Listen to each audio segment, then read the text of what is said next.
If you are what you think about, then you have to start getting real careful about what you think about. Now, you have to start this with being cautious about every conversation that you have with your friends, with your relatives, with your mother, with your husband, with your children, that focuses on what's missing in your life.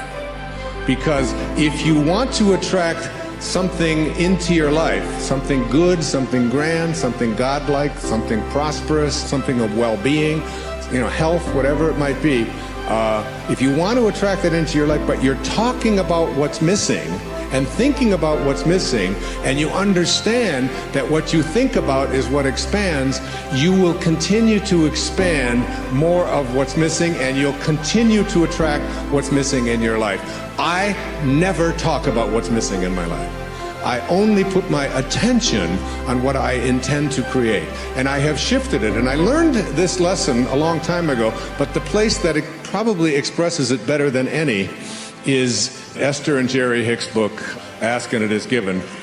The Teachings of Abraham is called Learning to Manifest Your Desires. And more than anything, I think they're the greatest, among the really greatest teachings on the planet today. And I know Esther and Jerry, I know them well, I've been with them on many occasions.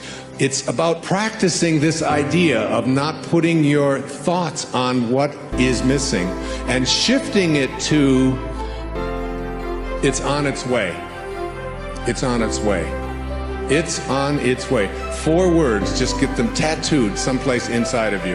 Whatever it is that you would like to attract into your life, know that it's on its way. And I want to say to you that as you begin to get your thoughts more harmonized with Tao thinking, that is, with the thinking of the source, the thinking of God, that which always has been, that which does nothing but leaves nothing undone. As you begin to more and more harmonize in this way, what happens is that you start elevating your thoughts so that the habit of how you think becomes more harmonized. Rather than a polarity with what you want to attract, it becomes harmonized with it, and it becomes your natural way of how you think all the time. And you start then beginning to teach your children the same way of thinking. So you just catch them when they start saying things like, oh, with my luck it won't work out. Why have any of us ever learned to say, with my luck, and having it mean things aren't going to work out? Why wouldn't you say, and just have it as your habit, with my luck, it'll probably show up faster than it normally does? Why not have that kind of a way? Because here's what happens. As you begin to shift the way that you think and have an anticipation that this thing is going to work out for you, you can only act upon your thoughts. And as you get these higher and higher thoughts, what happens is that the thought is now more aligned with what it is you want to attract, and then you start acting upon that thought. And as you start acting upon the thought that it will work out, that it's probably on its way, you start to see how this whole system all works. In other words, call it the universe, whatever you want, begins to conspire with you. It begins to act almost in where you suddenly become a collaborator with fate. And instead of fate being something that just might or might not happen to you, you're in collaboration with what it is that you want to attract. I mean, ask any physician, there's physicians here today, ask them about something called the will to live. Ask them about somebody who's going in for a corneal transplant and thinks that I'm going to see when this thing is done, rather than someone who thinks it probably won't work out. And which one would they rather work with? What is this thing called the will to live? What is this thing, this inner kind of thing that says, I refuse to allow myself to think? I say to my mother, who's 90 years old, almost 91 years old. I was with her for the last 5 days, every day, all morning long with her. And she's been going through some difficulties and so on. Most of you saw her on the PBS show, if you saw The Inspiration. She has always said to me how she was going to die. She said it to me when she was 60. what her death was going to look like, but she was going to die in her sleep, and it was going to be, it was going to be a peaceful thing, and she was going to do it when she was ready. When she was ready, she would leave, and she would know when it was time. And she says, and don't think it's time. I said, well, you got a hangnail there. Maybe we should just move on with this. And she said, no, I'll tell you when I'm ready. But she has always said, I will never allow Alzheimer's into my life. She's always said that is not something. She'll say things like, well, I can't remember this name quite as well as I did before, but that concept of it's just not anything that I've ever allowed myself to think is a possibility. And I said to her, well, what if you're wrong? She'll say, well, who'll know the difference? And they've done research on this, in studies on gerontology, where what does your life look like from 60 plus versus what does your life look like below from 60 down to into your 20s? That people who live a dynamic life into their 60s, 70s, 80s, and 90s, people who feel strong, who don't feel that getting older means that I have to in any way decline any place, physically or mentally. Getting older has nothing to do with the concept of declining.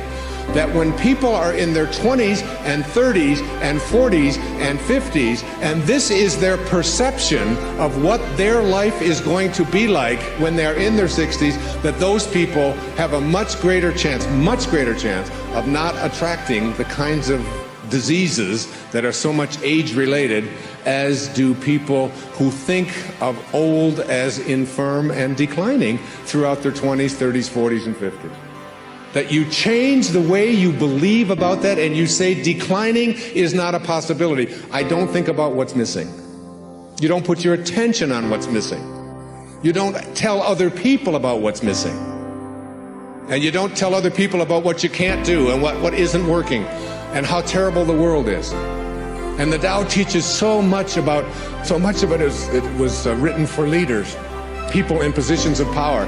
But I've translated all of that into your own level of leadership. And the great leaders are the ones who eschew violence.